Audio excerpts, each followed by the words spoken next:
ایک فائدہ یہ بھی ہے جس کو ہم یہ کہہ سکتے ہیں، کم سے کم فائدہ یہ بھی ہے کہ مطالعہ ہمیں فضولیات سے بچاتا ہے۔ مطالعہ ہمیں فضولیات سے بچاتا ہے۔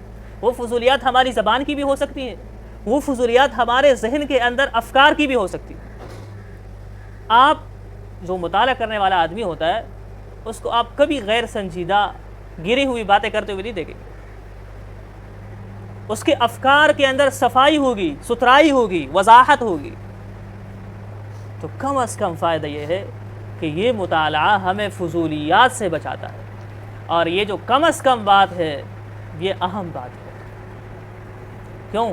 آپ صلی اللہ علیہ وسلم نے کیا فرمایا؟ من حسن اسلام المرء ترکہ ما لا یعنی۔ اگر آپ کا ایمان اور اسلام اچھا ہے تو آپ کو لا یعنی کاموں سے بچنا چاہیے۔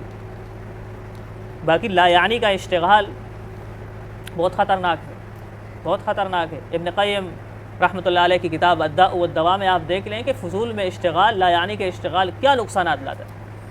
تو اس کو جب ہم مطالعہ کریں گے تو یہ ہمیں فضولیات سے بچائے گا، فضولیات سے۔ اور آخری فائدہ جو ہم یہاں بتانا چاہ رہے ہیں وہ پھر اس کی طرف ہم پہلے بھی اشارہ کر چکے ہیں کہ یہ قوت حافظہ کو بڑھاتا ہے۔ مطالعہ کرنے سے ہمارے حافظے کی جو قوت ہے وہ تیز ہو جاتی ہے۔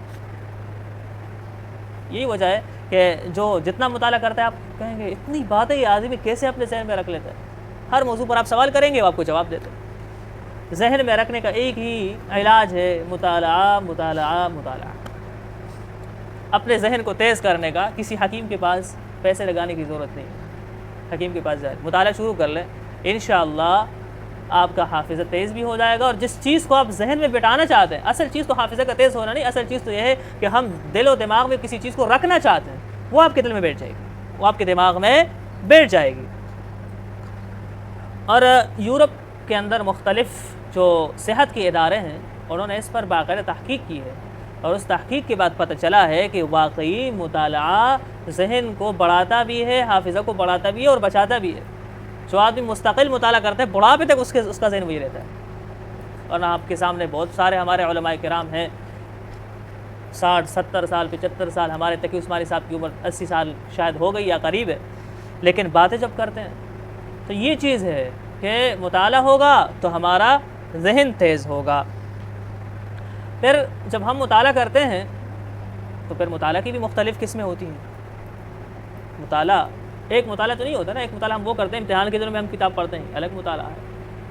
ایک آپ کو کسی چیز پر مقالہ لکھنا پڑ رہا ہے تو اس کے لیے آپ مختلف کتابوں کو دیکھ رہے ہیں، الگ مطالعہ ہے۔ ایک آپ کا فن ہے کہ تاریخ سے آپ کو بڑی مناسبت ہے، آپ ہر وقت تاریخی کتابیں پڑھتے رہتے ہیں، یہ الگ مطالعہ ہے۔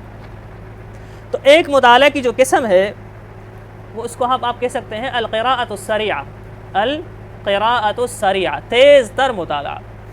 یہ ہم جو ضروری طور پر کوئی معلومات ہمیں لینی ہوتی ہے، مثلا آپ سے کسی نے کوئی سوال کیا یا کسی ملک کے بارے میں آپ جاننا چاہتے ہیں تو بس جلدی سے آپ نے کتاب اٹھا کے دیکھی یا گوگل میں سرچ کیا، آپ کو معلومات ملی، پڑھ لیا، بات ختم ہو گئی۔ یہ ہے القراءۃ السریعہ، تیز مطالعہ۔ اور دوسرا مطالعہ ہے تفصیلی مطالعہ۔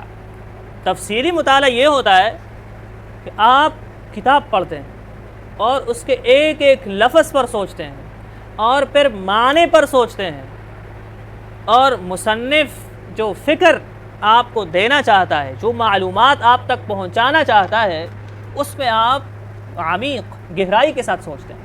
یہ ہے تفصیلی مطالعہ، اس میں آپ مکمل اس چیز کو پڑھ لیتے ہیں۔ ایک مطالعہ ہے تخصصی مطالعہ۔ تخصصی مطالعہ کیا چیز ہے؟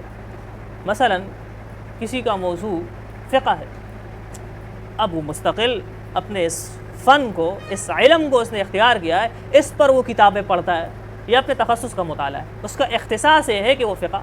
اب وہ فقہ کی کتابیں، اسی کو ہم کہتے ہیں تخصص فی الافقہ ہے، تخصص فی العربیہ ہے، اس لیے کہ اس کے اندر اپنے آپ کو خاص کر لیں۔ یہ بھی مطالعہ ہے، لیکن اس کی اپنی ایک شان ہے۔ اس میں بعض کتابیں آپ گہرائی سے پڑھیں گے، بعض کتابوں سے آپ سرسری گزر جائیں گے، اس لیے کسی موضوع پر آپ پہلے کتاب پڑھ چکے ہیں، دوبارہ ضرورت ہی نہیں ہے۔ تو یہ مطالعہ ہے تخصصی مطالعہ۔